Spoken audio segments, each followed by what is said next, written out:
por, por favor me avisan para evitar, puede que de repente ojalá no me suceda lo mismo que la vez pasada.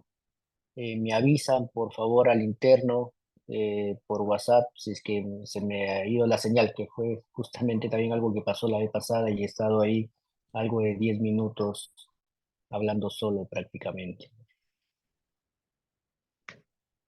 ¿Logran Ok, ver mi Vlad. pantalla? Sí, sí se ve. Ya, perfecto, gracias. Entonces vamos a retomar rápidamente la parte de músculo esquelético, que me parece que una de las sesiones más importantes a tener en cuenta dentro de tomografía computada, ya que casi en la gran mayoría siempre nos centramos en tomografías del sistema nervioso, de la parte de body, y a veces dejamos por lado las referencias que debemos tener en el caso de tomografía musculoesquelética. Y justo en la clase pasada, que nos habíamos eh, quedado, digamos, en la parte de tomografía de húmero y antebrazo,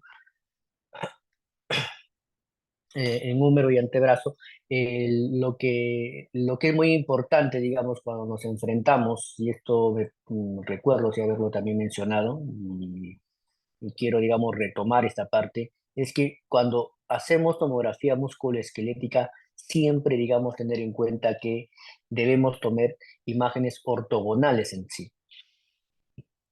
Y esto significa que los planos axiales, coronales y sagitales formen entre sí un ángulo recto. Por lo tanto, es importante tener este principio, digamos, de la parte ortogonal. Si que por A o B estoy haciendo una tomografía de fémur, de tibia, porque esto aplica eh, para esto, hay que cumplir, digamos, este principio. A ver, un ratito, por favor, si no me están dando una llamada.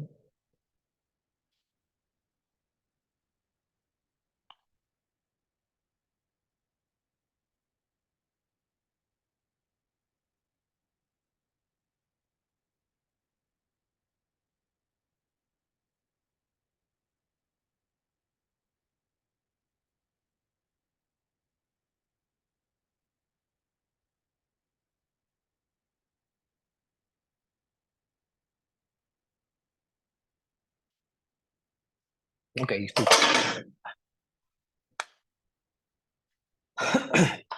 Entonces, si es que por A o B uno se enfrenta, digamos, a este tipo de estudios, lo que uno tiene que realizar o presentar siempre son imágenes ortogonales en sí. Y esto aplica generalmente para toda tomografía de huesos largos que realicemos. Entonces, este principio de tomar ejes ortogonales es importante tenerlo en cuenta porque esa es realmente la referencia que va a tomar en cuenta el médico radiólogo al momento del informe. Estoy repasando, digamos, la parte de húmero, el posicionamiento, la parte de respiración, que también lo tocamos la vez pasada, porque esta estructura va a ir pegado al cuerpo. Tener en cuenta acá justamente este tema del principio de los planos ortogonales. En este caso, tener como referencia, digamos, la parte del hueso largo del húmero para hacer los planos axiales perpendicularmente al eje, y de ahí tanto los planos coronales como sagitales vienen siendo perpendiculares entre sí. Este mismo principio aplicamos para todo. Es más, también hasta para cuando queremos representar fracturas de las partes del carpo, metacarpo, no, de la parte de los metacarpos o de los metatarsos, también aplicamos, digamos, este mismo principio. Es igual si queremos individualizar una tomografía de un dedo, igual, de la misma manera, cumplir con el principio, digamos, de plano ortogonal entre sí, o sea, generar imágenes de 90 grados entre sí. Importante, las referencias en renderización de volumen, por lo que hemos venido comentando continuamente de la información anatómica que da. La parte de cúbito y radio, igual de la misma manera, las posiciones a tener en cuenta, podemos levantar el brazo, como vemos aquí, Es muy importante, por ejemplo, esta ficha que lo tenemos también igual compartido para todos, si se dan cuenta aquí, hay ciertos soportes debajo del brazo.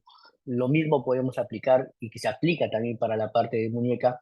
¿Cuál es el objetivo? Recuerden, es siempre el objetivo. Uno de acá es, bueno, es dar la comunidad por un tema de posición, pero el otro es elevar la estructura hasta que vaya al isocentro del gantry, porque en el isocentro del gantry vamos a tener una óptima calidad de imagen, una óptima reconstrucción de las imágenes, así como también la modulación de la dosis.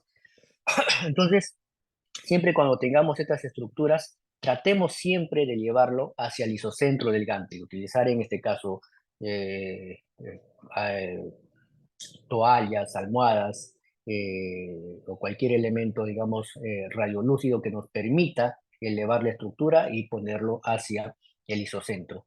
Si el paciente, digamos, no puede levantar el brazo por su condición, entonces las opciones que tenemos ahí para, para hacer el examen de tomografía es pegarlas al cuerpo.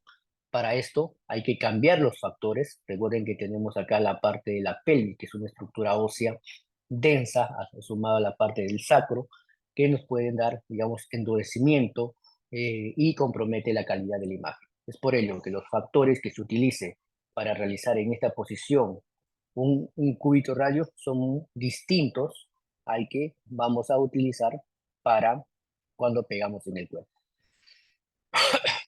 Ahora, cuando tenemos también pacientes que tengan los hombros anchos, tratar de desplazar lateralmente al paciente para que también tengamos esta estructura en el isocentro del gantry. Los mismos principios que vamos a tener, digamos, para hijos largos, de tener planos ortogonales entre sí, sino que acá, digamos, para tener los planos sagitales, ya empezamos a tomar esta referencia anatómica, que es la línea intercondilia, la del codo, para sacar los planos sagitales, y ahí, perpendiculares al plano sagital, paralelo al plano sagital, sacamos, digamos, los ejes tanto axiales como coronales. Igual, siempre en tomografía musculoesquelética, brindar las imágenes tridimensionales en renderización de volumen, y cuando hay fracturas que comprometan, digamos, la parte articular, simplemente aislar las estructuras y mostrar, digamos, la relación de la fractura, su posición, los fragmentos con respecto a las carillas articulares. Tomografía de codo. Generalmente es un reto cuando nos piden una tomografía de codo en un servicio, porque siempre por las condiciones del paciente vamos a tener cierta dificultad para realizar estos estudios. Generalmente, como vemos acá en el texto, lo que se indica está indicado, digamos, para los casos de fractura, y en el caso cuando se realiza una radiografía de codo al paciente y todos los hallazgos que se encuentran son equívocos, no podemos definir. Entonces ahí es donde viene a tallar la tomografía computada, porque nos va a dar, digamos, una visualización más precisa, digamos, de las fracturas, y más cuando son fracturas complejas. Eh, Igual la labor de los planos ortogonales o los planos en MPR, así como los 3D, la renderización de volumen, definitivamente nos dan esta información anatómica para tener una mejor idea de la interrelación entre las fracturas y el fragmento de fracturas, que también nos ayudan a comprender y a personalizar lo que hablábamos también en la clase de fractura de pelvis, la personalización de la fractura, ¿no? Esto es lo que nos da la imagen 3D en tomografía. Aparte, hay que tener en cuenta que el paciente viene con yeso, vamos a poder realizar los estudios sin ningún inconveniente. Claro que ahí tenemos que modificar nuestros factores para tener una calidad de imagen adecuada. Al igual que en las demás articulaciones, se combina con la inyección de medio de contraste en la articulación y podemos tener una mayor información de esta estructura. Ahora, el posicionamiento, como ven, es muy similar a la parte de cúbito y radio. Ideal si el paciente puede levantar el brazo, poder estudiarlo, digamos, son estudios mucho más rápidos, menos dosis de radiación, nos permiten, en este caso, si el paciente no tiene dificultad, digamos, para estirar el brazo. Pero en todo caso, si es que el paciente tiene esta dificultad, digamos, para levantar el brazo, entonces uno se acuesta, digamos, con el brazo pegado al cuerpo, el brazo contralateral lo subimos para de cierta forma también ir disminuyendo la interposición de estructuras y disminuir también en la parte de endurecimiento de y de tal forma que igual cambiamos los parámetros, tenemos que aumentar nuestros parámetros de tiempo de rotación posiblemente y la parte de la corriente, el miliamperaje, combinado con la inspiración, recordáramos que estamos pegando una estructura al cuerpo y vamos a tener los movimientos respiratorios que nos pueden dar estos artefactos que impiden valorar adecuadamente. Entonces, todos esos factores, al momento de cambiar la posición del paciente, hay que tenerlo en cuenta. De igual forma, siempre tratar de llevar la estructura hacia el centro, hacia el isocentro del gantry. Posible que el paciente tenga que ponerse de costado para, digamos, de esta forma lograr de llevar lo más cerca al isocentro la parte del codo.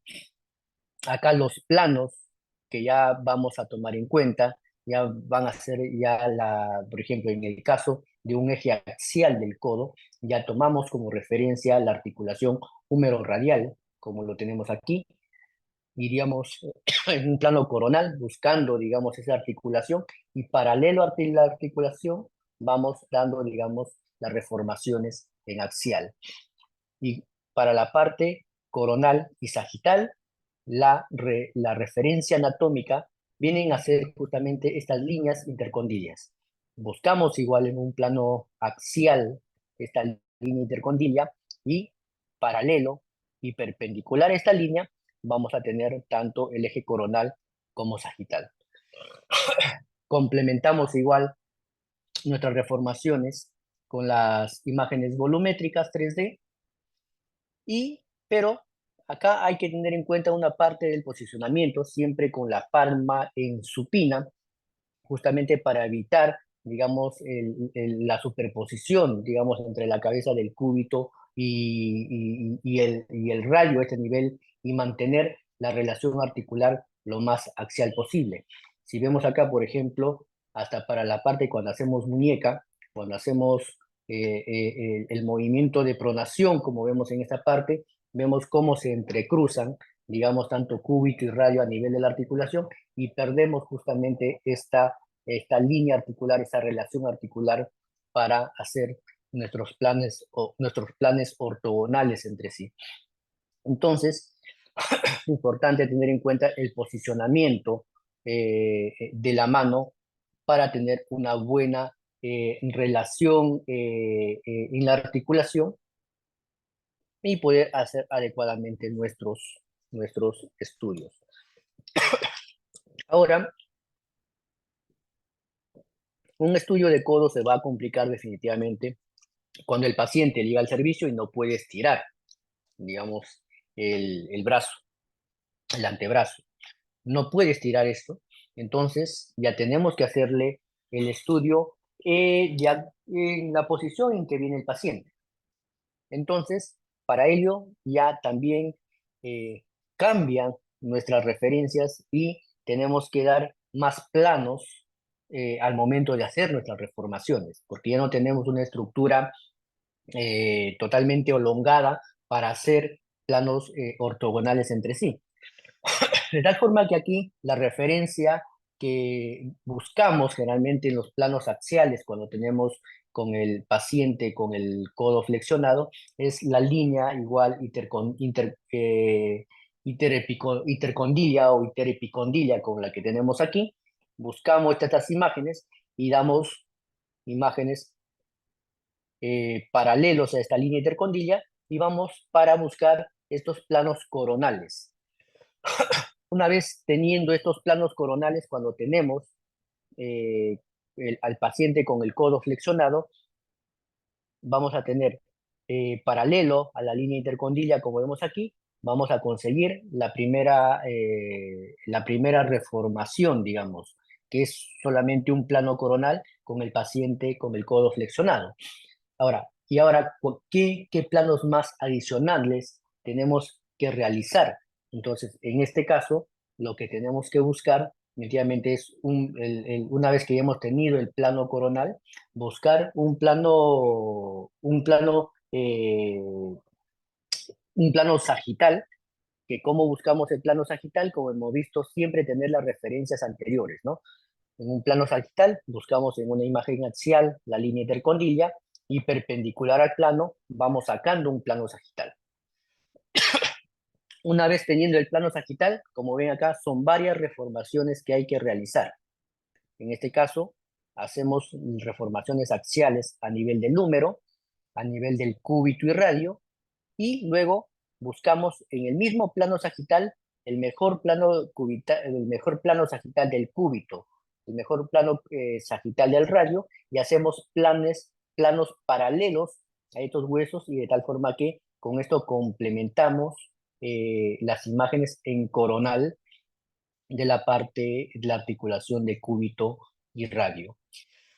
Generalmente, este es la referencia en la parte, porque la adquisición, como ven, una vez que realizamos la adquisición en la posición que venga el paciente, nos ingeniamos, digamos, para hacer, digamos, de acuerdo a las limitaciones que tenemos con nuestro paciente, hacemos las adquisiciones y aquí tenemos que complementar con distintos planos las reformaciones de la articulación del codo.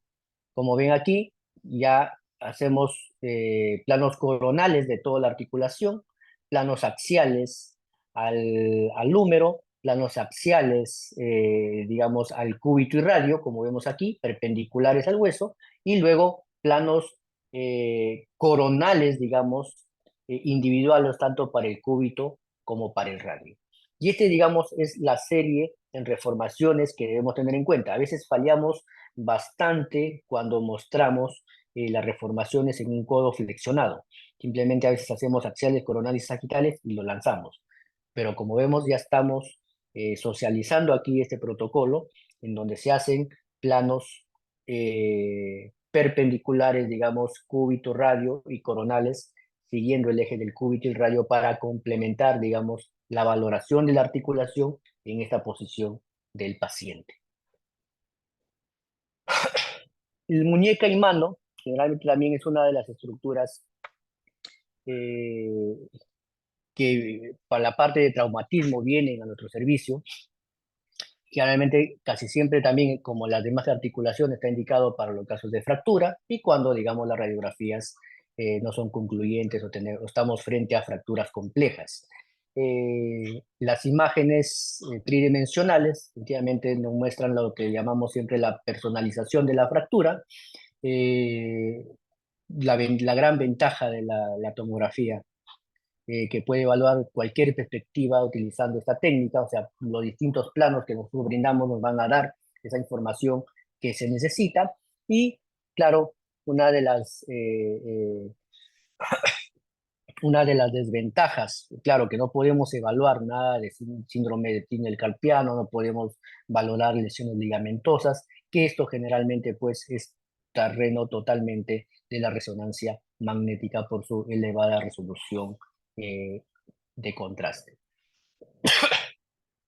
Hay que tener en cuenta aquí el tema de inmovilización del paciente cuando hagamos una tomografía de muñeca, de mano. Lo ideal, recuerden, no olvidarse siempre elevar la estructura para que la muñeca se encuentre en el isocentro del gantry.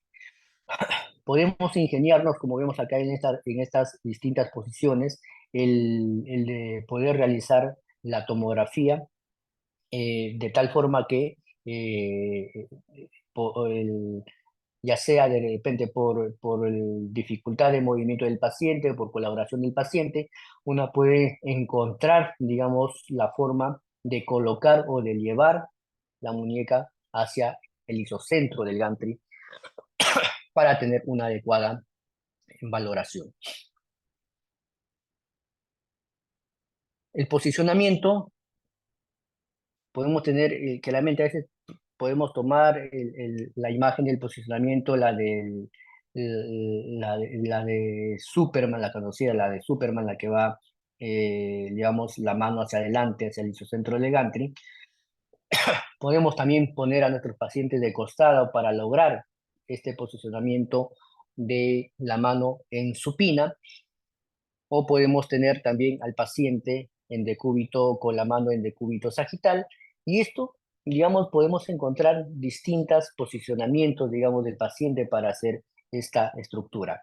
Pero hay que tener en cuenta que si generalmente esto entramos en consenso en que si tenemos el posicionamiento de la mano en esta posición, vamos a tener una posición totalmente axial como esta, no tenemos, vamos a guardar la relación de la articulación de cúbito y radio con el carpo para poder hacer adecuadamente, digamos, nuestros planos axiales, coronales y sagitales, que la referencia anatómica que uno toma para realizar las reformaciones de una tomografía de muñeca es es a este nivel de la articulación. Entonces, una de las formas para mantener esta relación es teniendo, digamos, aquí como la mano en supina o en lateral, colocando efectivamente la estructura en el isocentro del gantry y no perder esta relación de la articulación radiocarpiana para poder realizar, digamos, nuestras reformaciones. Como vemos acá, las referencias anatómicas, en este caso, siguiendo los planos axiales de la muñeca, identificando las apófisis estiloides, tanto en este caso del cúbito y la apófisis estiloide del radio, una vez que nos trazamos una línea paralelo a esta línea entre las apófisis estiloides, vamos a generar nuestras imágenes en coronales.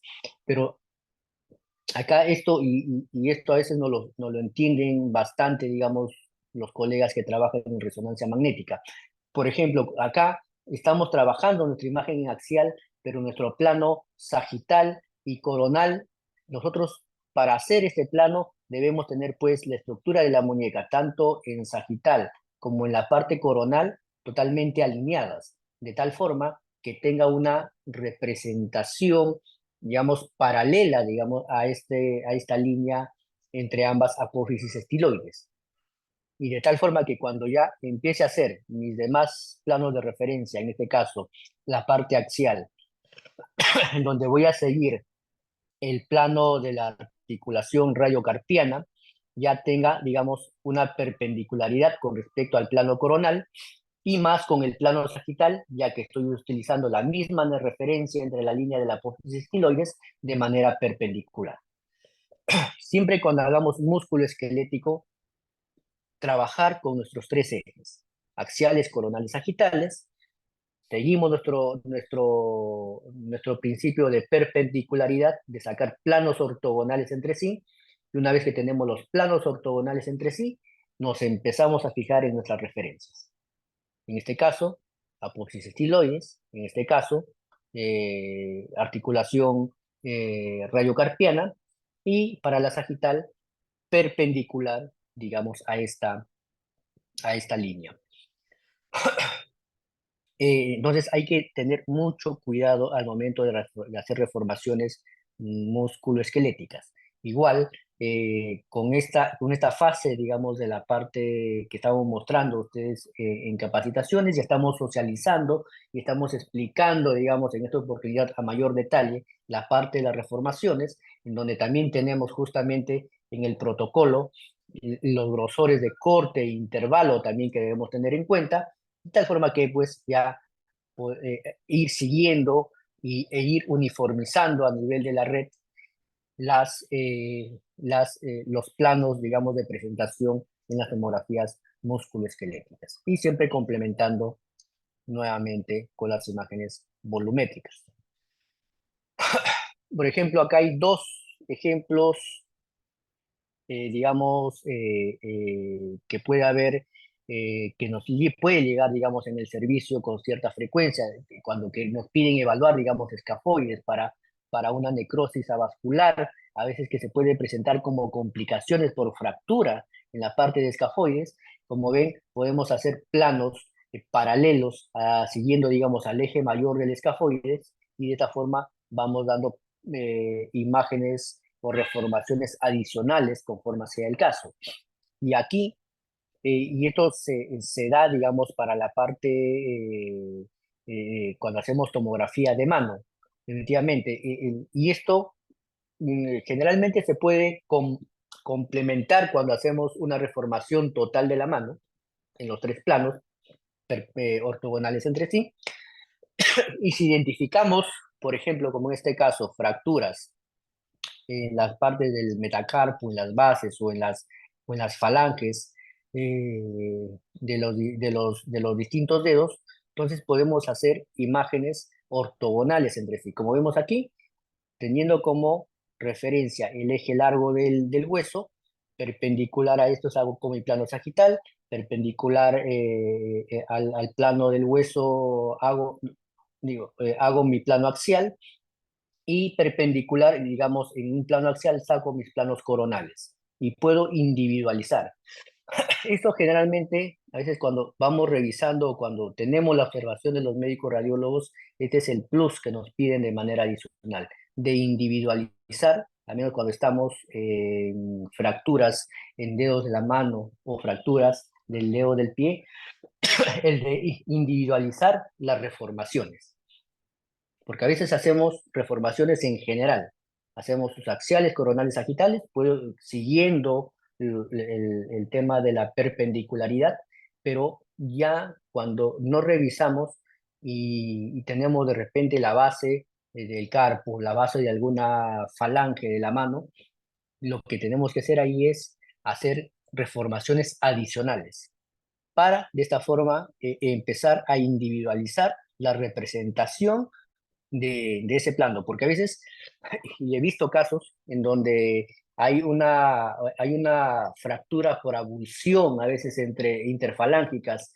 y veo pues que hacen reformaciones de toda la mano, y no hay ninguna reformación dedicada con un filoblio más chico, porque generalmente, eso es lo que les comenté en la clase pasada, en músculo esquelético la adquisición lo podemos hacer amplia, pero al momento de reconstruir los volúmenes, ya achicamos la parte del filobio para ganar resolución en nuestro volumen y tener unas buenas reformaciones. Y si vamos a individualizar, por ejemplo, estudiar un dedo y queremos lograr una mayor resolución, lo que deberíamos hacer es hacer un volumen más pequeño, con un filobio más acotado, de tal forma que reinterpolamos toda nuestra matriz, hacemos píxeles mucho más pequeños y vamos a ganar mayor resolución a este nivel. De tal forma que si encontramos pequeñas fracturas, fisuras, lo vamos a poder representar adecuadamente y teniendo en cuenta pues el principio de tener planos ortogonales entre sí. Este es un pequeño video, digamos, por ejemplo. Esto es a lo que me refiero cuando hagamos nuestras reformaciones. Siempre trabajar en nuestros tres planos. Tener el plano axial, el plano coronal y el plano sagital. Tenerlo los tres planos ortogonales entre sí. Siempre vamos a tener la presencia de las líneas guías que nos van a permitir, digamos, poder, en este caso, tener nuestros tres planos perpendiculares entre sí. Y una vez que ya tenemos nuestros tres planos, pues cuando hagamos las referencias, simplemente en este caso, en una tomografía de muñeca, ya encuentro la articulación del carpo radiocarpiana y paralelo a ello, pues voy dando mis reformaciones axiales que les estoy viendo en este plano.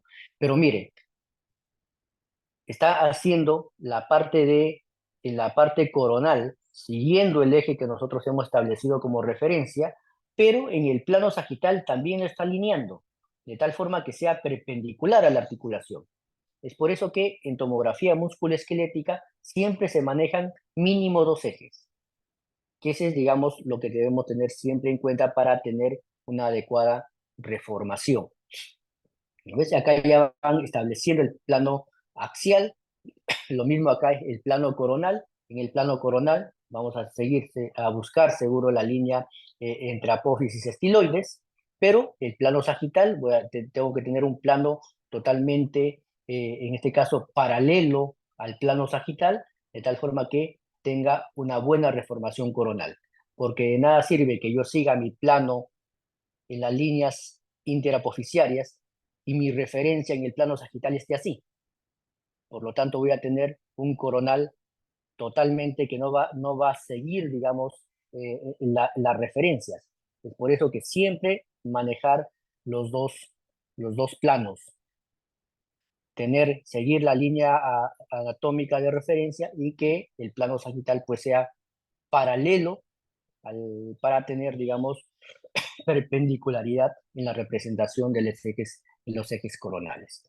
A eso es lo que siempre doy la parte de la recomendación de trabajar los planos en dos planos como mínimo.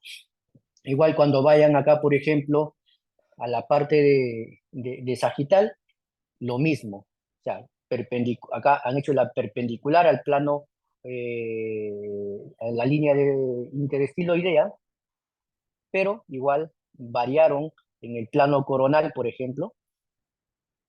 Esta línea estaba así, simplemente lo variaron para que sea en la orientación, porque si lo dejo así perpendicular como estaba, no voy a tener un verdadero plano sagital. Es por eso que lo alineo en la orientación de la muñeca en un plano coronal y obtengo un adecuado plano sagital. Como ven, siempre manejando los dos ejes ortogonales entre sí.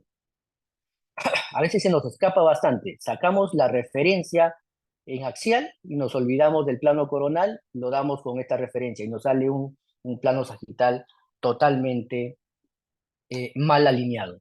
Y ahí viene donde vienen las observaciones de los médicos, eh, de los médicos radiólogos.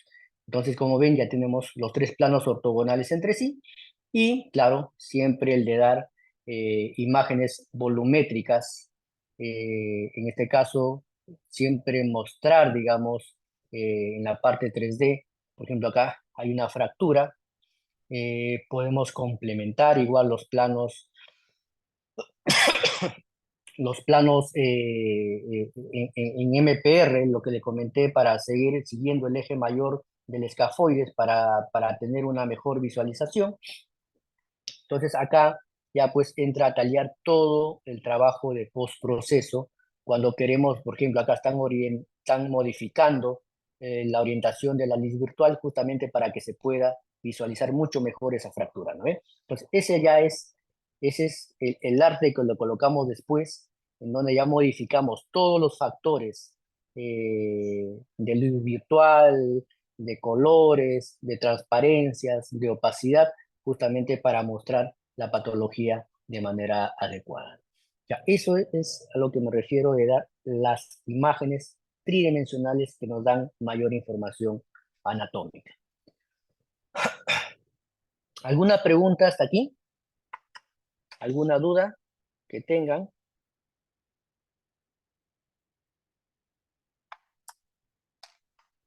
Sí, ¿Están, a ver, alguna duda? ¿Pregunta? sí, sí. Hola, Vladi. Hola, ¿cómo Eh, vas? que- quería, perdón, hacer una consulta. Una vez me vino una pacientita, niña de 7 años más o menos, con una fractura en el codo y vino con el antebrazo eh, encima del abdomen, ¿no? Una Y férula, ajá. obviamente no lo podía mover para nada. La eché en el tomógrafo y solamente le hice una tomografía con el codo así encima del abdomen, ¿no? Ujú. ¿Qué he debido hacer o cambiar? Porque no la podía movilizar para nada. Lloraba, gritaba, ¿no? Claro, ahí por ejemplo estamos en este escenario, ¿no? A ver, vamos a ver.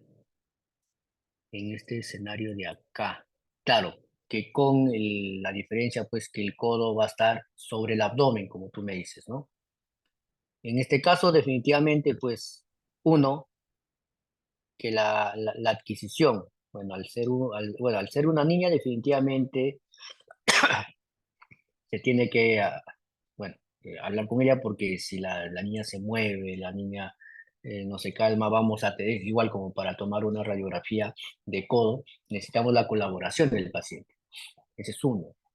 El segundo es hacerlo en la posición en que lo tienes, como es pegado al cuerpo, pero que hay que tener en cuenta que hay que darle la indicación, porque si la niña respira, los movimientos de respiración que llevan esa estructura de anterior a posterior, vas a tener los artefactos ahí. Entonces, definitivamente aquí es tener la colaboración de la niña para, en este caso, en la posición en que esté, o sea, no tienes que moverlo para nada, para evitar, digamos, la mínima molestia y darle la indicación, una de apnea, y lo otro, en este caso, para conservar la calidad de la imagen, variar los factores. En este caso, al ser una niña, simplemente mantener los factores de kilovoltaje y aumentar tal vez la parte del miliamperaje para no tener unas imágenes más ruidosas. Pero ahí, el parámetro más importante es el de la inspiración para evitar el movimiento respiratorio del paciente.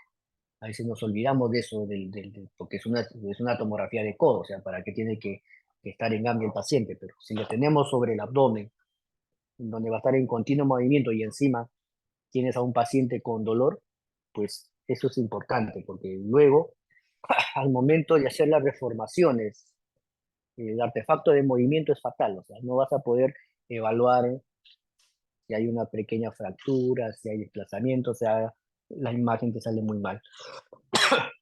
Ahí lo único es, estamos frente a este escenario donde pues los pacientes no pueden levantar el brazo y como tal, digamos, vienen a hacerse la tomografía y tener en cuenta que estamos también en este escenario, en donde pues tenemos que dar imágenes en el eje del antebrazo, en el eje del brazo, tanto axiales como coronales, y un coronal, digamos, siguiendo la articulación completa, ¿no? Son distintos planos. Ya no solamente es hacer un axial, un coronal y un sagital, sino ya que tenemos, como hemos visto acá en este protocolo, seguir el eje de los distintos huesos como están en distinta orientación, ya para hacer las reformaciones.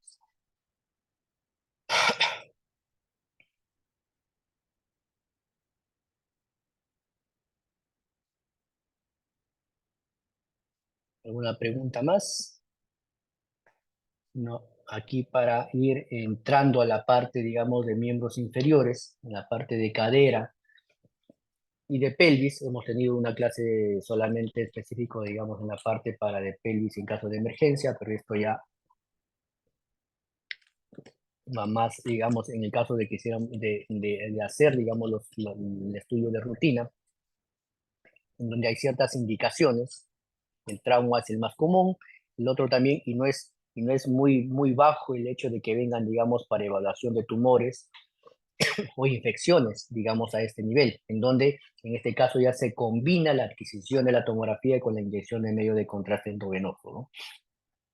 En este caso, evalúa adecuadamente la tomografía, las fracturas subcondrales o corticales, que justamente esa resolución espacial que tenemos con tomografía nos permite evaluar adecuadamente. Y justamente a veces el hecho de evaluar esta evaluación de necrosis avascular es importante, digamos, la tomografía porque justamente cuando tenemos esta patología de la necrosis avascular, donde tenemos que la cabeza del fémur revisa suministro sanguíneo por una sola arteria terminal, como es en el caso de la arteria foviolar. Entonces, si el flujo sanguíneo que tenemos en en este vaso se ve interrumpido o por distintas patologías, digamos, se forma émbolos a este nivel, entonces va a haber una pobre o una alteración de la irrigación de la cabeza femoral y esta va cambiando, digamos, eh, de, eh, al haber muerte del tejido, va cambiando la conformación, digamos, de la cabeza femoral y da lugar, digamos, a una forma anormal que produce, digamos, ya molestias en el paciente por el que viene a tomografía y ya se viene a descartar, en este caso ya enfermedades degenerativas o artritis, que es la complicación, digamos, que tenemos al tener esta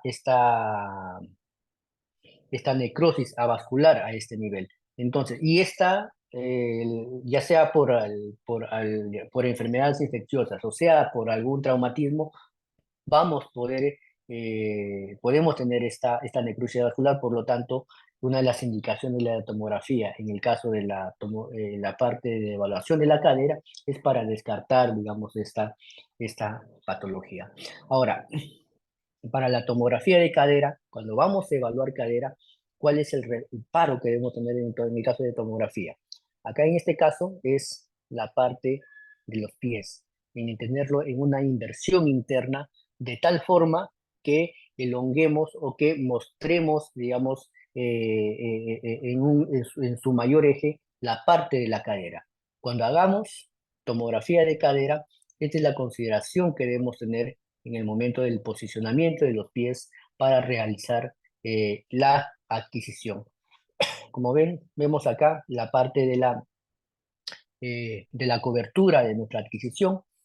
Igual tenemos en nuestras fichas determinado el grosor de corte, el intervalo que vamos a hacer para nuestras reformaciones y cuando hagamos ya nuestros planos unilaterales, digamos, los planos de representación de la cadera, ya se hacen de manera, digamos, de lado por lado, como vemos aquí. El plano axial, buscar, digamos, como vemos aquí, el techo acetabular, que en un plano coronal, recordemos siempre, partamos, como en el ejemplo del video, en los tres planos ortogonales y desde ahí empezamos a buscar, digamos, nuestras referencias anatómicas, como en este caso de la cadera, el techo acetabular, y hacer nuestros planos axiales paralelo, digamos, a este techo. Y una vez en los planos coronales y axiales, buscamos la parte del cuello femoral paralelo al cuello femoral tanto en el plano coronal como axial, ya vamos teniendo los otros dos planos que necesitamos para la parte de cadera. Y las complementamos en un eje perpendicular al eje del cuello femoral para tener las imágenes sagitales. Y estas reformaciones, claro, se hacen lado por lado. Igual las reformaciones en 3D, los cuales sumados a las reformaciones en MPR, pues vamos a tener toda la perspectiva de evaluación de esta estructura que es la cadera y poder evaluar con estos planos, más las partes tridimensionales, casos de lesiones complejas y en este caso empezar eh, a utilizar, por ejemplo, si hay necesidad de evaluar, como bien también lo hemos visto en la parte de fracturas, cuando hay compromiso de las caras articulares, aislar las estructuras y empezar a mostrar, digamos, la relación del compromiso de la enfermedad o de las fracturas o de la posición de los fragmentos de fractura para con respecto a la articulación. Eso es algo que también en la parte de postproceso es lo que debemos mostrar cuando identificamos, digamos, compromiso de la articulación de la cadera. En la parte de la pelvis, las adquisiciones son sencillas, la única variable que vamos a tener acá definitivamente pues la parte de los pies, ya no la vamos a tener inversión porque no estamos evaluando cadera, y claro, la cobertura de adquisición. Antes nos centrábamos solamente en cadera, pero ya para pelvis, pues evaluamos toda la estructura ósea, ¿no? Ya las reformaciones, teniendo, digamos, esta estructura ósea que es bastante amplia, pues tomamos como referencia paralela a las líneas de las crestas ilíacas, identificamos en el plano coronal esta línea entre las crestas ilíacas y vamos paralelo a esa línea e igual en una imagen axial, como vemos aquí, igual identificamos esa línea anterior al hueso ilíaco y perpendicular a esa línea y paralelo a esa línea vamos sacando nuestros planos sagitales y coronales. Entonces, esta es la diferencia entre la que hacemos una tomografía de pelvis, una tomografía de cadera y también esta parte, a ver, este es un video, y digamos, para la identificación de los planos, ¿no? Igual, acá se trabajan, le decía, los tres planos perpendiculares entre sí, la identificación, digamos, en este caso, en un plano coronal, la línea entre las crestas ilíacas, en un plano axial, la línea anterior de las partes ilíacas, y esas, digamos, son las referencias anatómicas que nosotros usamos para hacer nuestras reformaciones coronales, axiales, coronales y sagitales perpendiculares entre sí. Igual acá, bueno, este es un video, digamos, de lo que de la información anatómica podemos obtener utilizando las renderizaciones de volumen, utilizando la transparencia, esta renderización de transparencia que simula una placa de rayos. Recuerden que también podemos utilizar el MIP volumétrico, que en este caso que tenemos imágenes o estructuras óseas planas amplias, nos ayudan bastante, digamos, para tener una adecuada valoración. Y dentro de esta estructura, mira, vamos a tener, a veces nos piden evaluación de la pelvis y evaluamos la cadera, evaluamos toda la pelvis y nos piden de repente evaluar el sacro y el coxis. Para la adquisición de sacro, la misma posición que para la de pelvis, la misma cobertura prácticamente que para una de pelvis. Ya para la parte de la reformación, achicamos el filo view para ganar la mayor resolución en esta estructura ósea. Y ya como ven, los planes axiales, coronales y sagitales, pues en este caso ya son distintos. Si nos piden en una tomografía de pelvis la adquisición y evaluar sacro, es en una sola adquisición, se hacen los tres planos de la pelvis y los tres planos del sacro, que como vemos aquí, no, generalmente no coinciden. Tal vez el plano sagital sí pueda coincidir, digamos, con respecto a una tomografía de pelvis, pero el plano axial como el plano coronal sí varían. En este caso, el plano axial va axial al hueso del sacro. En este caso, el plano coronal se sigue una reconstrucción curva para tener en un solo plano, digamos, representado acá adecuadamente el sacro, y que eso también lo vimos en la clase de emergencia de pelvis, en donde como en un solo plano, una reconstrucción curva, mostramos, digamos, desplegado totalmente el hueso del sacro, y sagitalmente, pues, paralelo a la línea media sagital, que es el mismo plano que se sigue en tomografía de pelvis, pues tenemos estos tres planes, estos tres reformaciones para la parte del sacro. A nivel de adquisición, como ven, no, generalmente la parte de músculo esquelética no va a tener complejidad al nivel de adquisición. Tal vez el reto en una muñeca, en un codo, pero en donde en sí viene la labor es al momento del postproceso, al momento de las reformaciones, que ya cada uno tiene sus bemoles, cada uno tiene sus referencias anatómicas que debemos seguir. Y así ahora acá vamos bajando a una tomografía de rodilla. En este caso, como menciona, la resonancia magnética, digamos, es el método de diagnóstico preferido. Y generalmente es uno de los estudios que más comúnmente llega a veces al servicio de resonancia para valorar ligamentos, meniscos de esta estructura anatómica. En cambio, la tomografía, ¿cuál vendría a ser, digamos, su ventaja o, digamos, sus indicaciones, y cuál va a incluir definitivamente pues las fracturas y generalmente las que comprometen la articulación, en este caso fracturas de la meseta tibial o a veces fracturas de los cóndilos femorales o trastornos patelofemorales, que eso más adelante pues estos trastornos patelofemorales lo evaluamos con tomografía a través de la serie de dinámicas de tomografía de rodillas donde se valora, digamos, de manera indirecta el daño al cartílago articular, presencia de lesiones óseas dentro, digamos, de la articulación, que eso es una tomografía estándar, el cual también, pues, sumándolo a la información tridimensional que podemos dar, sirve además para las planificaciones quirúrgicas. La adquisición de la rodilla no requiere mayor complejidad.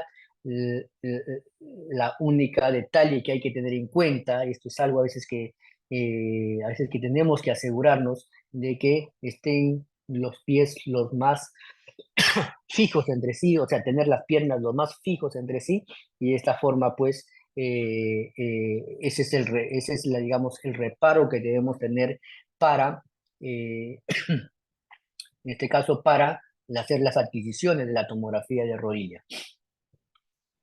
Las reformaciones, igual, lo que hemos visto en los videos, trabajamos los tres planos están perpendiculares entre sí, y una vez que vayamos al plano coronal, identificamos nuestra referencia anatómica, que en este caso para los planos axiales, tomamos los platillos tibiales.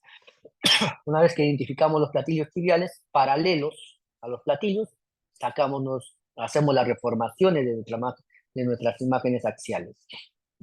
Vamos a los planos axiales en este caso, identificamos la línea intercondilla posterior de las rodillas y paralelo a esta línea y perpendicular a esta línea saco mis planos coronales y sagitales. Entonces ahí ya voy estandarizando cómo va a ser, digamos, mis reformaciones de rodilla en tomografía computada. Y esto complementamos pues con las reconstrucciones tridimensionales, y si tenemos compromiso por fractura de la parte articular, aislamos el fémur o aislamos la tibia y mostramos la articulación para mostrar, digamos, el compromiso articular en el caso de fracturas. Como ven, no hay mucha complejidad, es seguir, digamos, estas referencias,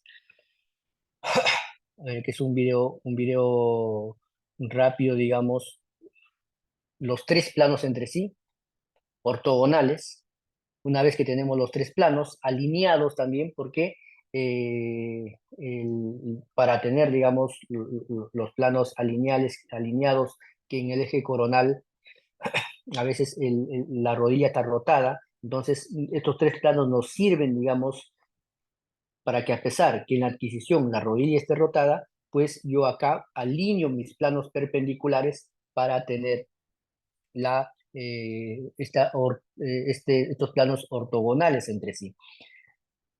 Y una vez que ya se tienen los planos se tienen ortogonales entre sí, se tiene una referencia, la otra referencia que lo vamos a tener, como ven acá, por ejemplo, una referencia en el plano coronal, la articulación, o sea, los platillos tibiales, como estoy trabajando en imagen axial, en la sagital, sigo también la misma orientación de los platillos tibiales para tener, digamos, mi representación adecuada en eje axial. Y ahí en el eje, para hacer mi eje coronal y mi eje sagital, busco, digamos, mi línea intercondilla posterior y ya hago mi plano coronal y sagital a ese nivel. Claro, y acá hacemos las reformaciones tridimensionales que se necesiten para esta tomografía. En el caso de tobillo y pie, que también igual esta tomografía tiene, digamos, sus particularidades. Y generalmente, pues, la tomografía, como es prácticamente repetitivo esta indicación, ¿no? Para traumatismo complejo.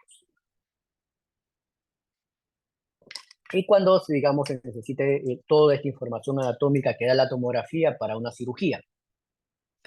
Igual, la parte de la información 3D que brinda tomografía, en este caso, al igual que vimos en la parte de cadera, lo mismo también puede ser para cualquier tomografía articular, la presencia o el alcance, digamos, de la infección, en donde pues ya con la inyección del medio de la sustancia de contraste, evaluamos tejido subcutáneo, las fascias, músculo, hueso y todo, digamos, este compromiso que puede estar afectando, digamos, una infección a este nivel. Y definitivamente, pues, se utiliza para evaluar también la parte cortical, calcificaciones en los tejidos blandos. A veces por ejemplo, ahora ya con la tomografía espectral, que le da otro alcance a la tomografía computada, a veces para valorar los depósitos, digamos, de uratos de calcio, digamos, en la enfermedad de la gota, donde ya pues no solamente identificamos en los depósitos de los depósitos de gota, digamos, en las articulaciones, sino también podemos a través de la tomografía espectral saber, digamos, si son de uratos de calcio, son calcificaciones netamente de los ligamentos o presencia de calcificaciones a este nivel. Entonces, ya la tomografía, digamos, va teniendo más alcance, en este caso, en la valoración en la parte musculoesquelética. En este caso, cumple tanto para esto como para todas las articulaciones, cuál es la ayuda de la inyección del medio de contraste, los patrones de captación, digamos, de lo que es un músculo afectado, un músculo patológico frente a un músculo anormal, eso es lo que nos va, digamos, permitir hallar esta diferencia con la inyección del medio de contraste.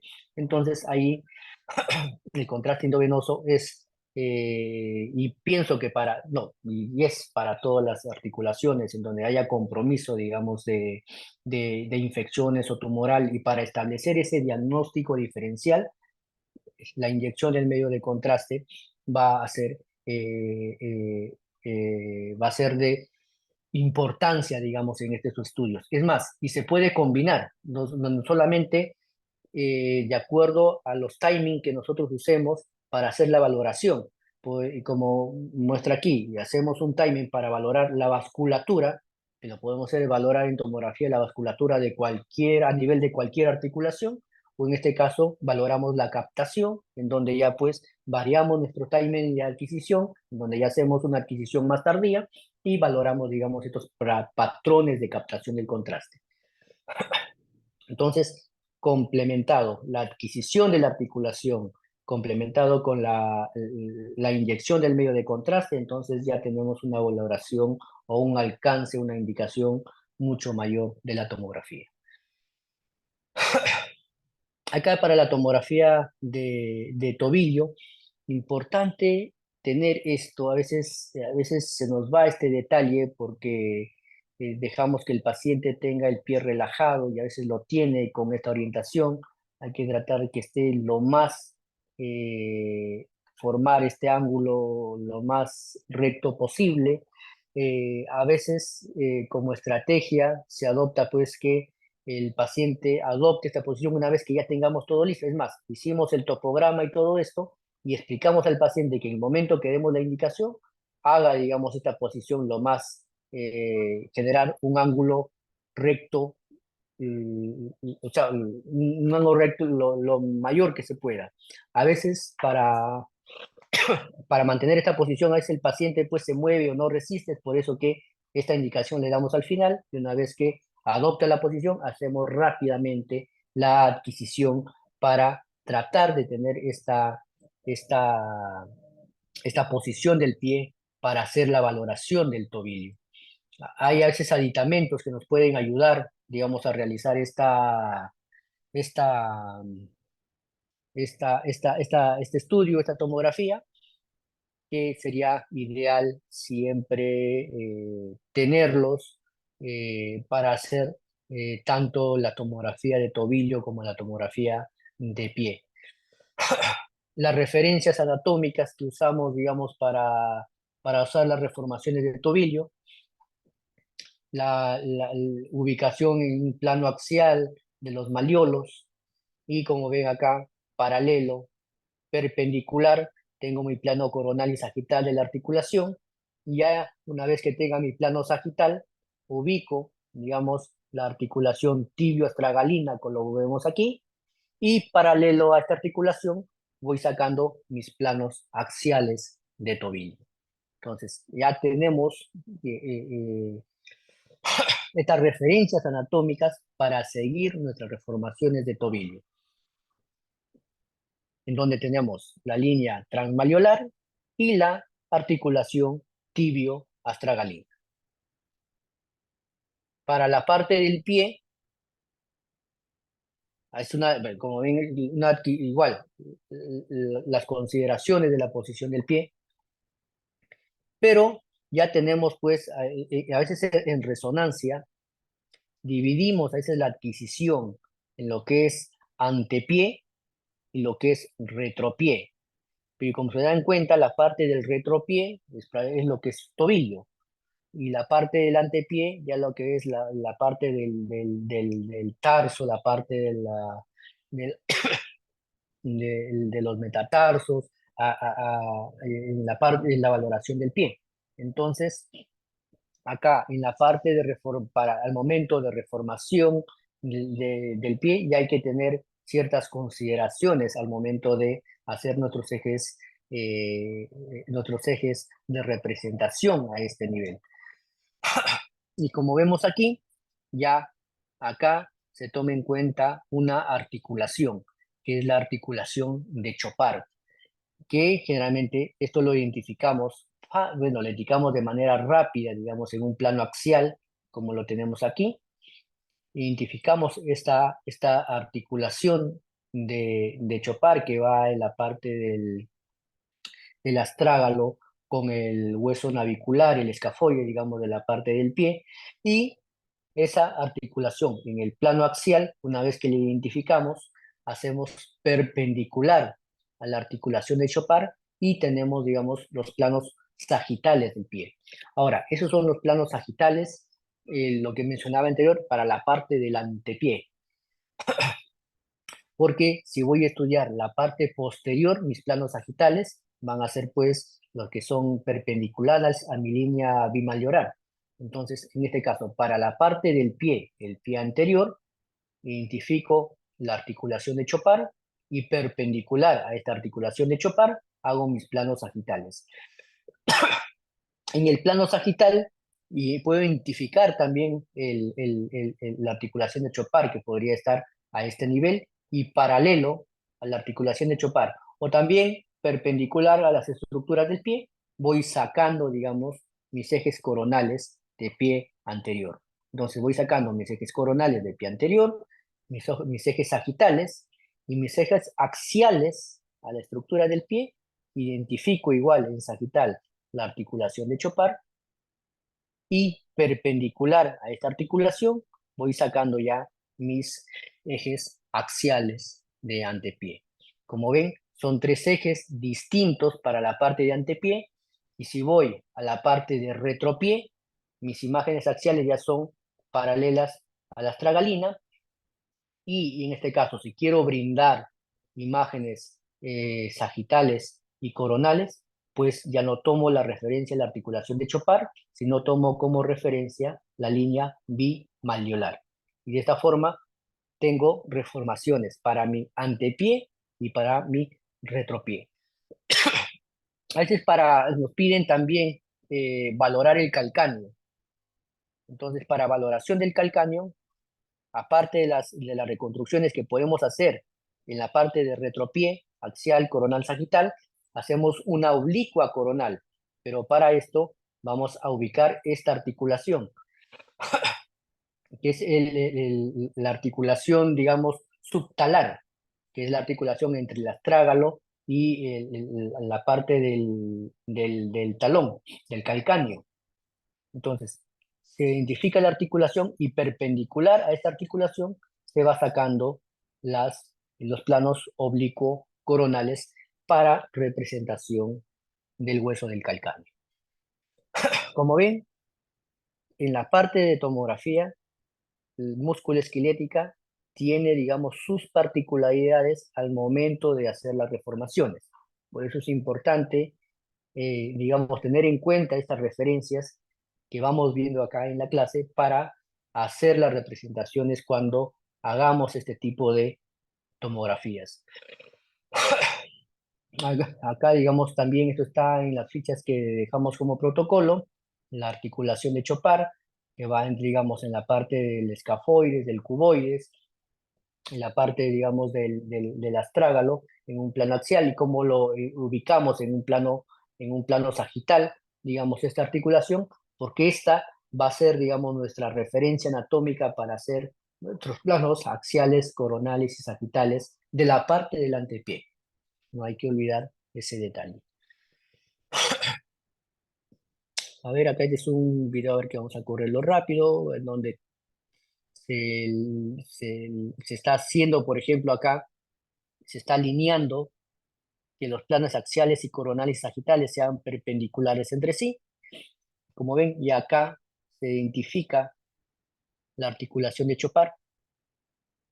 Esa articulación de Chopard es lo que nos va a servir para hacer nuestro plano axial, coronal y sagital. Y en un sagital, esta articulación de Chopard lo vamos a encontrar a este nivel, el cual nos va a servir, digamos, para hacer nuestros planos axial y nuestros planos coronales de antepié.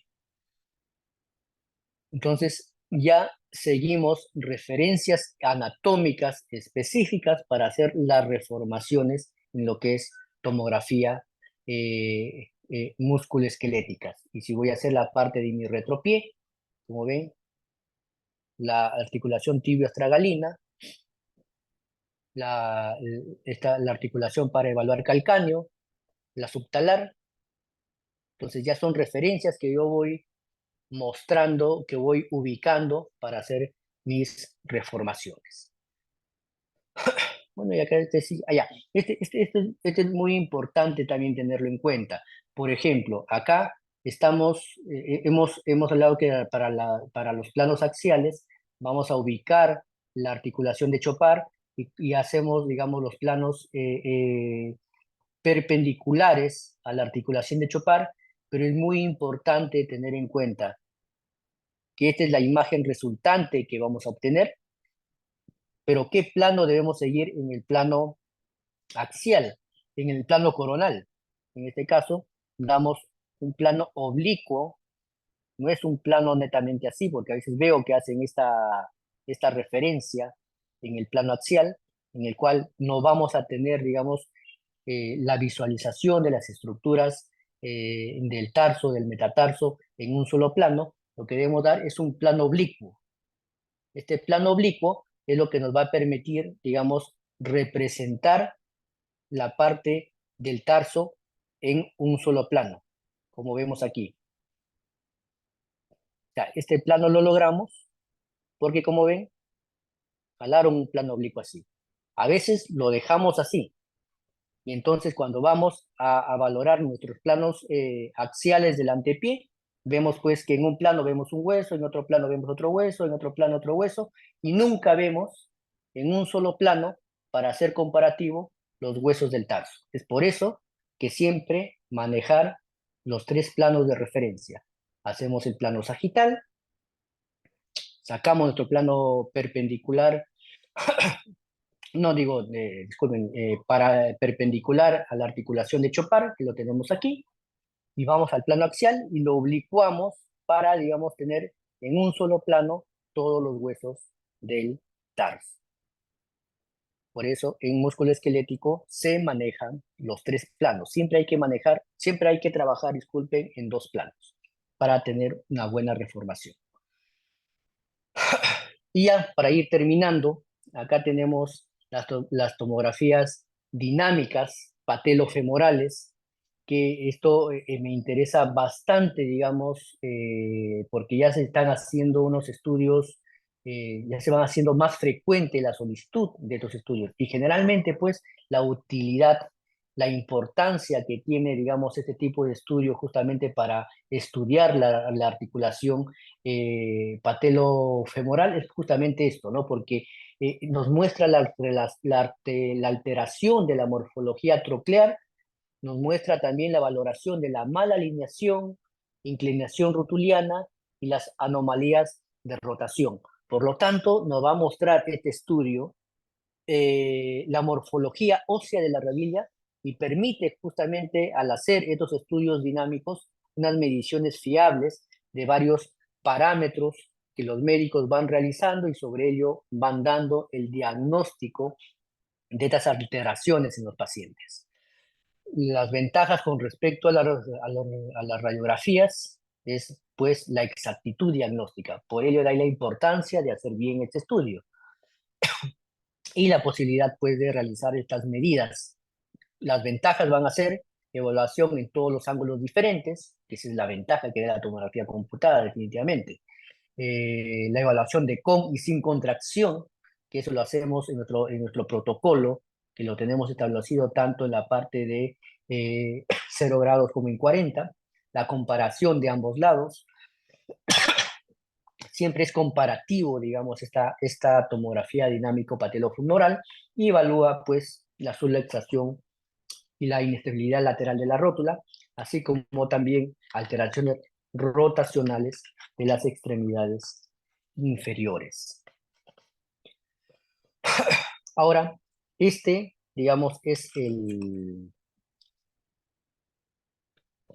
nuestro protocolo dinámico patelofemoral, en donde hacemos en neutro las consideraciones que debemos tener cuando hacemos las rodillas en 0 grados, es tener la posición de estos pies en 45 grados, en donde hacemos una adquisición sin y con contracción del cuádriceps, hacemos que el paciente endure esta zona de la pierna, que contraiga, es más, hacemos practicar con el paciente, es más, teniendo todos los reparos, avisándole al paciente, tocamos su pierna y hacemos, digamos, que haga el ejercicio de contraer, para que, digamos, para que esté bien capacitado el paciente al momento de hacer esta concentración de cuádriceps. Y eso se hace tanto en la parte de 0 grados y 40 grados. Generalmente en la literatura ustedes van a encontrar 0, 30 y 60, o como la que estamos tomando nosotros, la dinámica de 0, 20 y 40 grados. Esto, digamos, ya le hemos, se ha establecido, digamos, con el coordinador de músculo esquelético, que es el doctor Rengifo, el cual también ustedes lo conocen por las exposiciones que ha ido dando en la parte de resonancia. Entonces, ahora, ¿cuál es el ángulo? Acá, por eso se tiene estas dos imágenes. ¿Cuál es el ángulo que se busca? Generalmente es el ángulo que forma el eje del fémur con el eje de la tibia. O sea, este ángulo de 20 grados y flexionando la rodilla, el ángulo de 40 grados es lo que tenemos que conseguir para hacer, digamos, las adquisiciones y posteriormente las reformaciones a este nivel. A veces para generar estas angulaciones se utiliza, digamos, soportes debajo de las rodillas, que en algunas sedes, algunos colegas pues se han ingeniado y han colocado ciertas de sábanas, de tal forma que colocado debajo de las rodillas se logra, digamos, la angulación de 20 y 40 grados. O a veces también, y esto lo hemos visto que estos soportes que también lo tenemos en tomografía, uno nos puede dar la angulación de 40 grados y si colocamos soportes debajo de las piernas en esta posición, uno puede lograr pues la angulación de 20 grados. Porque la idea es, digamos, mover la parte de las piernas y esto es lo que nos va a permitir generar el ángulo de 20 o el ángulo de 40 grados. Y cuando hagamos el ángulo de 40 grados, lo hacemos tanto en relajación como en contracción del cuádriceps. Ahora, las reformaciones para este tipo de examen es mostrar, digamos, lado por lado, en un eje axial, tanto en 20, 40, en neutro, 20, 40, en contracción y sin contracción. Solamente, digamos, se hacen las reformaciones de los ejes axiales. Y en sagital solamente se muestra la angulación de 20 grados. O sea, acá para hacer este estudio de dinámico de patelofemoral, no hacemos las reformaciones como un estudio de rodilla en los tres ejes. Hacemos las reformaciones axiales en las distintas angulaciones y sagitales solamente se hace en la parte de 20 grados. Ahorita vamos a ver cuál es el objetivo, digamos, de realizar estas distintas angulaciones, contracciones y el por qué mostramos los sagitales en 20 grados. Y uno de los objetivos es justamente que el diagnóstico en este tipo de estudios de rótula alta, por ejemplo, se hace justamente en las laterales, con la rodilla de 20 grados. Es ahí donde el médico empieza a hacer sus mediciones de la relación de la rótula con las inserciones de los ligamentos y todo ello, justamente para determinar el diagnóstico de rótula alta. Es por eso que los sagitales solamente la hacemos en la de 20 grados. ¿Qué más empiezan ahí ahora, ¿por qué la importancia de la rótula alta? Porque este siempre está relacionado al riesgo de luxaciones, el cual, combinado con otros factores, el hacer el diagnóstico de rótula alta es importante, digamos, en este tipo de estudios.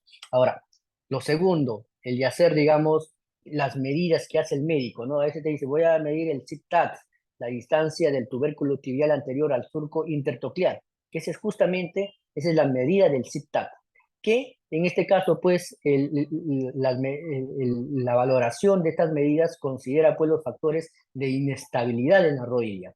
Y esto se hace en la tomografía, en la adquisición neutro de 0 grados, porque se hace una fusión de las imágenes a nivel de los cóndilos de la rodilla y de la espina tibial anterior, justamente para hacer estas medidas de la tuberosidad anterior de la tibia y del surco intertoclear, y que permiten justamente valorar el factor de riesgo de inestabilidad de la rodilla. Es por ello que realizamos las adquisiciones en neutro, donde se hacen las fusiones. Ahora, la valoración, por ejemplo, de la artrosis femoropatelar, que esto se hace en la dinámico de 20 grados, en la posición axial, y eso es justamente lo que se hace las medidas, se muestra en el estrechamiento del espacio articular, y en casos graves, pues, se evidencia el contacto del hueso con la tróclea y la rótula. Entonces, ahí es donde entra a tallar la primera flexión que hacemos en nuestra serie dinámica. Y ya para finalizar, la parte del TIT patelar externo, que el cual se hace la valoración en la flexión de 40 grados, tanto con contracción como con relajación. En este caso, se valora, digamos,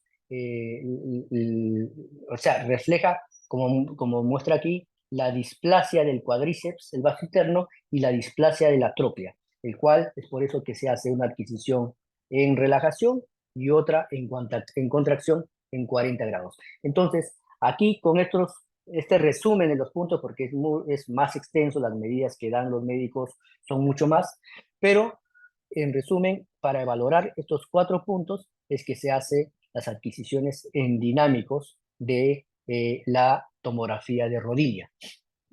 Y como vemos aquí, la fusión lado por lado, justamente este proceso en donde buscamos esta imagen de arco romano, donde vemos los cóndilos femorales y fusionamos la imagen en donde vemos la tuberosidad anterior de la tibia. Acá la indicación está bastante precisa, donde donde indicamos el corte de referencia, y el segundo corte justamente a nivel de la tuberosidad anterior de la tibia, donde se inserta justamente el tendón rutiliano, donde está la mayor inserción del tendón rutiliano. Fusionamos esa imagen axial con el del arco romano de la rótula, y es ahí donde se empiezan a hacer estas medidas pues del CITAT para el diagnóstico de condromalacia femoropatelar. Y esto es la del perfil torsional, eh, que también son estudios que nos van llegando con mayor frecuencia también en nuestros servicios, nos van a ir llegando. Realmente que la adquisición aquí no sugiere una gran complejidad, pero sí hay parámetros que debemos tener en cuenta al momento de la adquisición para tener las medidas lo más exacto posibles. Acá también, así como las tomografías dinámicas de rodilla, se hacen fusiones de imágenes axiales de la cadera con la rodilla, de la rodilla con el tobillo. Ahora, ¿qué se estudia? Justamente se estudia la parte de la anteversión y retroversión, digamos, de miembros inferiores. Como digamos, como parte, digamos, introductoria, se tiene que en el plano horizontal, como bien menciona acá, hay una anteversión normal, aproximadamente de 15% del fémur, que es una característica propia del ser humano. Y para compensar esta anteversión, hay una torsión de la tibia, el cual son de unos 35 grados, con el con o sea, esta relación de la anteversión y de la torsión del fémur de la tibia es importante, digamos, para tener un buen caminar, tener un buen desplazamiento, digamos, durante la marcha.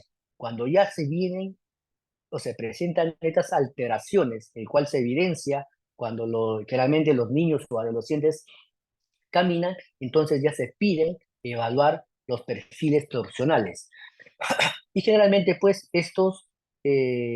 hay estos factores anatómicos que van a condicionar, digamos, esta estabilidad de la articulación femoropatular, es lo que nos resulta útil, digamos, medir en tomografía computada.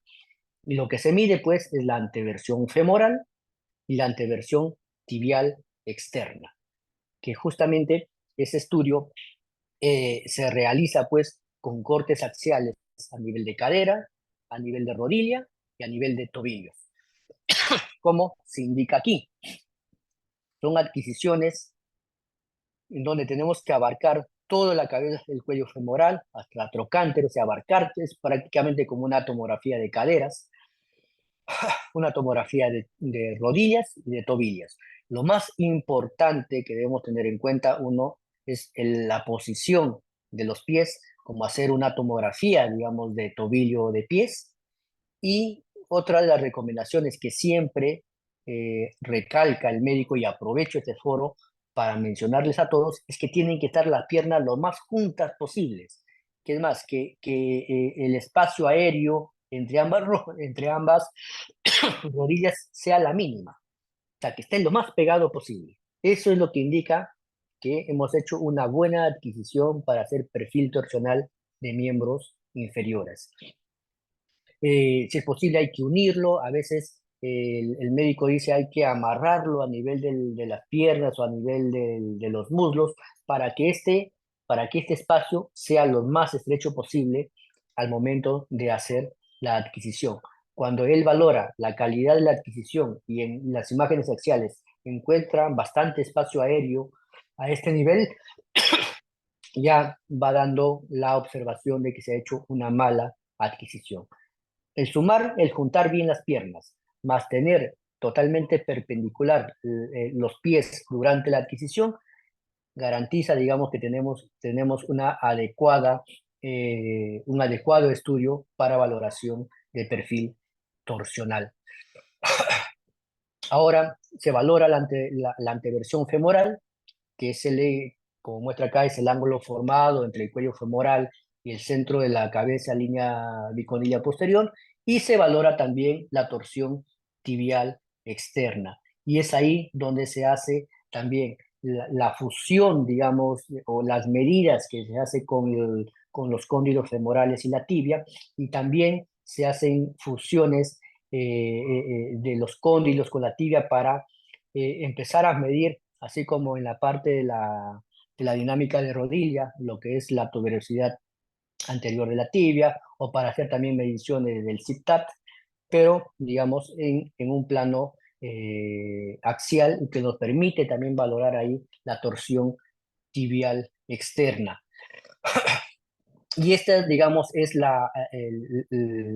las fusiones que se realizan a este nivel. Ha habido una actualización, el cual también ya está actualizado en todos los drives a nivel de la red, en donde para la parte de la fusión, digamos, de la cadera con la rodilla, como vemos acá, tenemos el plano paralelo, digamos, del cuello femoral. La actualización que se ha hecho es, digamos, también tener la fusión como tercera imagen de la cabeza del fémur, que es un parámetro importante que el doctor nos ha solicitado, que tiene que estar presente en la fusión de las imágenes para hacer una adecuada medición de de de las medidas, digamos, para valorar en este caso la anteversión femoral. La fusión axial de rodillas, que es la misma fusión que realizamos en el dinámico, donde hacemos los cóndilos con la tuberosidad anterior de la tibia, donde esta fusión, con la fusión de los tobillos, con la parte distal de la articulación de la tibia, valoramos lo que es la anteversión o la anteversión lateral de la tibia. Las reformaciones generalmente, como vemos acá en la ficha, son axiales nada más. No hay que hacer más reformación, axial en la cadera, axial en la rodilla, axial en el tobillo, acá como indica lado por lado, y una reformación oblicua axial de la cadera, que es la que tenemos a este nivel, el cual son los mismos parámetros que hemos visto en la tomografía de cadera.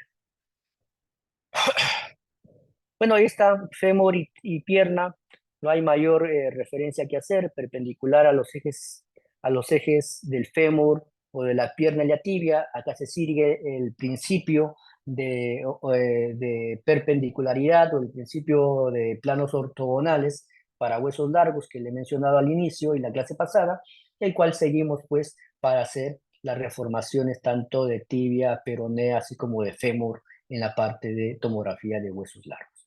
Ahí no hay mayor detalle que dar y como saben, hacer, digamos, el complemento de las reformaciones tridimensionales como hemos ido mencionando. Muy bien, he corrido en esta parte justamente porque quería parte detenerme también en estos dos últimos estudios, que son los estudios dinámicos de rodilla, así como los de perfil torsional, para que mostrar, o sea, exponerles a ustedes los detalles que hay que tener en cuenta al momento de la adquisición, ya de acuerdo a cómo vayan llegando los estudios en las distintas sedes. Recuerden que tienen mi contacto para apoyarle con el tema de las fusiones. Hay colegas que ya hacen las fusiones y lo van enviando, pero si llega a un servicio donde no todavía se tiene sea común, digamos, que nos pidan estos estudios.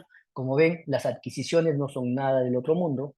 Hay que tener en cuenta nomás las posiciones que vamos a tener. En el caso de perfil torsional es bastante sencillo. Y ahí solamente tener en cuenta la parte de las fusiones, tener en cuenta la parte de la posición del paciente, cómo tiene que estar, digamos, las estructuras y hacer las reformaciones que ahí lo tenemos establecidos. No sé si tengan alguna pregunta. Terminé cansado. Vladimir, buenas noches. Una consultita. Para la fusión y para medir el ZIP-TAC, algunos equipos no hacen esa fusión. Por ejemplo, el General sí se puede Sí hacer, lo hace. pero yo sé que en Piura nos van a cambiar de equipo, un Siemens. ¿El Siemens sí puede hacer esas fusiones? Todos los equipos lo hacen. Realmente sí, todos Así. los equipos viene por default el tema de hacer fusiones de imágenes. Por ejemplo, Ok. el General, igual como el que tenemos los modelos acá en Lima, tienen, digamos, esta herramienta que es AddSub, y en donde AddSub tú eliges las imágenes de referencia y las fusiones. Sí, el En General sí, Siemens, sí. encima tiene Ay, el ay, ay. promedio.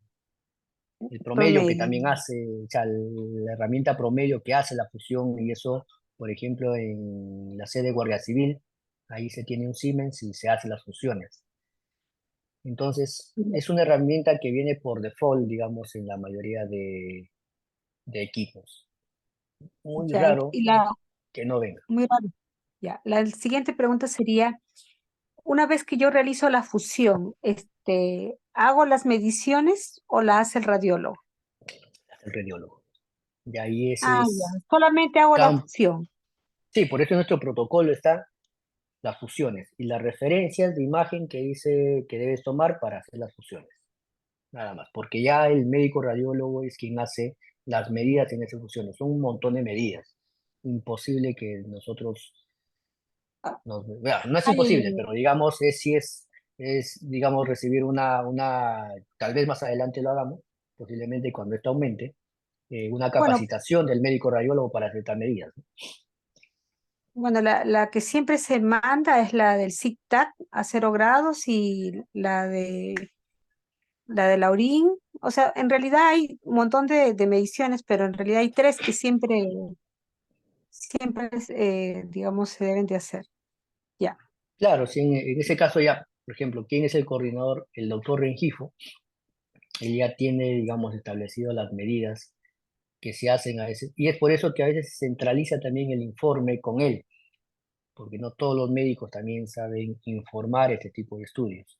Si les llega en las distintas sedes estos exámenes, avísenos igual, porque a veces lo dejan ahí el estudio porque no lo saben informar, pero si ya nos avisan, ya esto lo asignamos al doctor Rengifo, que él también, una de las labores que él tiene también es dentro de su equipo de médicos, que también, por eso que se va a formar unidades dentro de radiología especializadas, como la parte de musculoesquelético, neuro, cardio, body, etcétera. Él ya va a formar un equipo también de médicos, está empezando poco a poco acá en Lima y luego irá también uniendo a su equipo médicos radiólogos de provincia, y de esta forma pues estandariza el tema de mediciones y lecturas para la parte de músculo esquelético. Pero es importante para tomografía musculoesquelética seguir las referencias anatómicas que estamos mostrando. Es más, ahí hay un favor a todos los coordinadores de las sedes. Ahora ya se ha actualizado todos los protocolos en el Drive. Si podemos actualizar la impresión, porque sé que algunos lo han impreso y lo han tenido, hay que actualizar, digamos, estos protocolos, estas impresiones para que también esté a la mano. Y de tal forma que sea también más rápido la consulta, ¿no? Ah, Vladimir, otra cosita. No solamente se trata de que si lo piden, lo realicemos, sino que hay médicos que no saben y te ponen, digamos, tomografía de rodilla por disfunción patelofemoral. Si el diagnóstico es difusión patelofemoral, yo debería de hacer digamos, las superposiciones, aunque el traumatólogo o el médico no lo pida. En esencial, el traumatólogo debería saberlo. O sea, o sea, el traumatólogo debe saber, porque, y te lo piden, o sea, porque un tema que el traumatólogo quiera diagnosticar, digamos, condromalacia femoropatelar o inestabilidad de la rodilla, y nos pida justamente los estudios dinámicos, porque este diagnóstico se hacía antiguamente pues con rayos X. O sea, no es que sea un estudio nuevo que no conozcan los traumatólogos, y generalmente el por qué, porque cuando yo hablo con el médico radiólogo dice que tiene que ser específico esto, porque la parte de la información que ellos dan en uno patelofemoral es totalmente distinto a una tomografía musculoesquelética estándar. Porque si nosotros hacemos el dinámico, se va a centrar a hacer estas medidas. Y si el médico traumatólogo, su intención no fue valorar, digamos, la parte dinámica y de repente valorar la parte morfológica, la parte de inserciones o por X motivo, entonces va a haber una discordancia en el informe. Ideal es que nos lo pidan y eso está en el petitorio. O Sí, el sea, dinámico está a en el ver, petitorio. creo que no me dejé entender. Si me Ujú. viene una tomografía por disfunción patelofemoral y el médico no especifica que sea dinámico, lo hago normal, yo creo que debería de hacerse con las superposiciones, porque si el diagnóstico te está diciendo que es disfunción, o sea, si el traumatólogo no me pone que lo haga dinámicas, no lo hago. En realidad sería no. Ahora, si tenemos el acceso a hablar con el traumatólogo, hablemos con él, porque entramos en conflicto con el médico radiólogo. A eso es lo que vamos, y Porque yo, generalmente las indicaciones son precisas. Ahora, en esos porque yo te estudios que digo tú has porque realizado, ¿quién lo ha informado? en Piura, yo te digo porque en Piura ha pasado, ¿ah? Yo te digo, los traumatólogos piden tomografía de rodillas por disfunción patelofemoral, pero no dan ninguna instrucción de que sea dinámico, de que sea esto. Entonces yo te digo, también es educar. No todos los traumatólogos saben que nosotros podemos hacer superposiciones, que podemos hacer mediciones. Por eso te digo, si me viene una, a ver, si me viene una orden de tomografía por rodillas, por disfunción patelofemoral, ¿cómo la hago? Y no viene ninguna instrucción que diga dinámico. Me voy al histórico. Cuando tú has hecho, no has hecho la de las angulaciones, ¿el traumatólogo ha generado un reclamo al servicio? No, porque, como te digo, no están educados, pero No, es que yo te digo, generalmente cuando, es que nosotros no vamos a educar haciendo el estudio. El que tiene que educar es el médico radiólogo hablando con el colega, con su colega.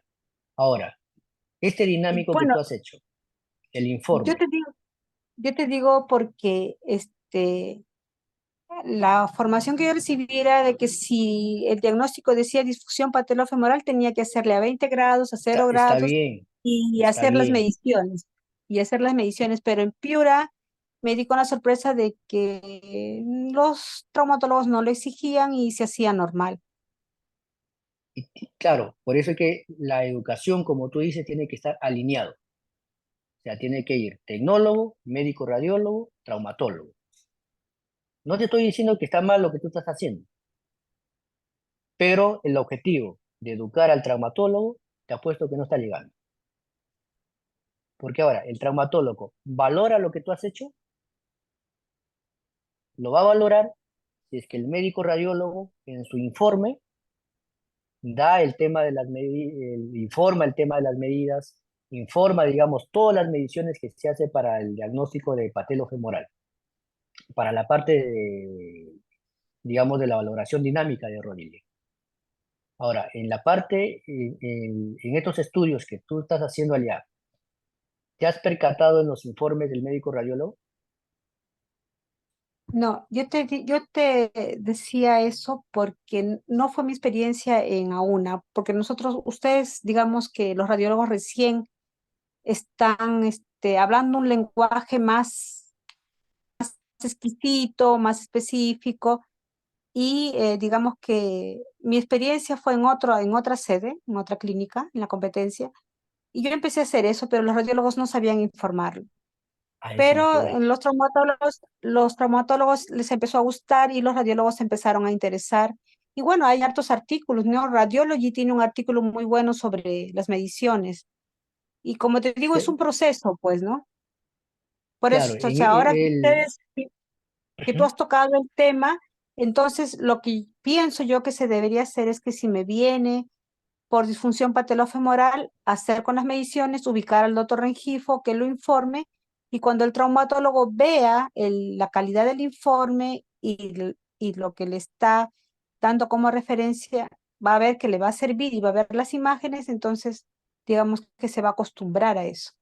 Claro, es que también hay, no es que, o sea, está bien para empezar así, o sea, no estoy de acuerdo, no diga que no estoy de acuerdo, estoy de acuerdo con ello, pero también hay un proceso, que es una responsabilidad del doctor Rengifo que está asumiendo ahora, de empezar a tener, digamos, estas reuniones con los especialistas.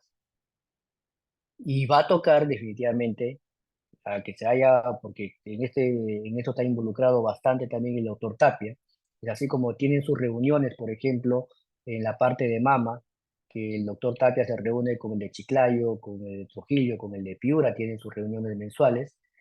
El doctor Rengifo, para la parte musculoesquelético, también va a tener estas sesiones con los especialistas musculoesqueléticos de acá de Lima, Arequipa, Chiclayo, Trujillo, Piura. O sea, igual, digamos, va a llegar en un momento en que se va a estandarizar todo esto.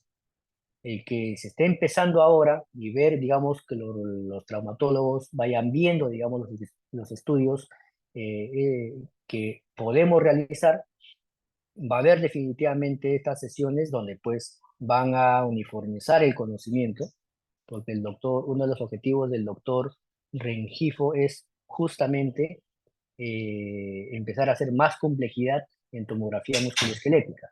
Estos dos es uno de lo que más o menos vamos empezando, pero hay otros estudios en tomografía que él quiere implementar más adelante y para ello, pues como tú dices, tenemos que empezar a educar o a bajar la información a todos los especialistas para que con esa información vayan solicitando los estudios, ¿no?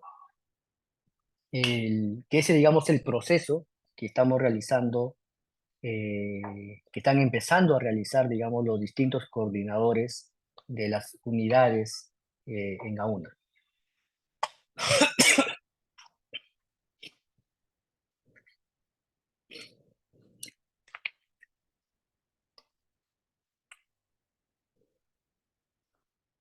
¿Alguna consulta adicional? No sé si todos ya que deben haber pasado ya el listado. Vladi, buenas noches. Hay una pregunta ahí en el chat. Allá. Ahí, chécalo. Buenas noches. Pueden ser las reformaciones curvas en los casos de músculo esquelético. Las reconstrucciones curvas. Hemos visto en los distintos protocolos, en la parte de sacro, porque es una estructura pues que abarca, está en distintos planos, y por eso que le hacemos una curva, en donde, y eso lo he usado yo también para hacer, por ejemplo, una reconstrucción curva en la parte de codo, cuando tiene, digamos, la parte flexionada. He hablado definitivamente en hacer un coronal buscando, digamos, la línea entre ambas apófisis, pero también serviría en estos casos hacer reconstrucciones curvas cuando tienes, digamos, como en el caso del codo, que es el ejemplo más frecuente que nos puede llegar al servicio, y queremos dar en un solo plano estirado tanto la parte del húmero como el cúbito radio en un solo plano, las reconstrucciones curvas nos van a servir. De los protocolos que hemos hablado hoy día, las reconstrucciones curvas las usamos en las tomografías de clavícula, en las tomografías de sacro y claro, y si nos vamos más atrás, en las tomografías de columna, o sea, son estructuras pues que tienen lordosis, tienen sus fosis en la parte de la columna, la misma configuración de la clavícula que se presta, digamos, para hacer la parte del esternón, que también tiene distintos planos, digamos, en la parte sagital del cuerpo. Entonces, ahí podemos aplicar también una reconstrucción curva para tener una adecuada representación. O sea, de acuerdo a la casística, digamos, de los demás estructuras, las más articulaciones, podemos hacer, digamos, estas reconstrucciones curvas, ¿no? O sea, tenemos todas las herramientas y las usamos, ¿no? Igual no está de más.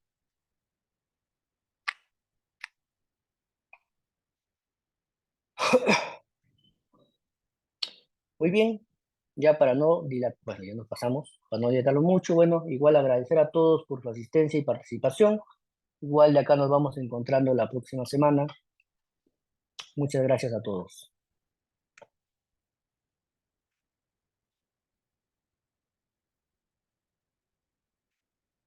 Buenas noches, gracias. Buenas noches con todos.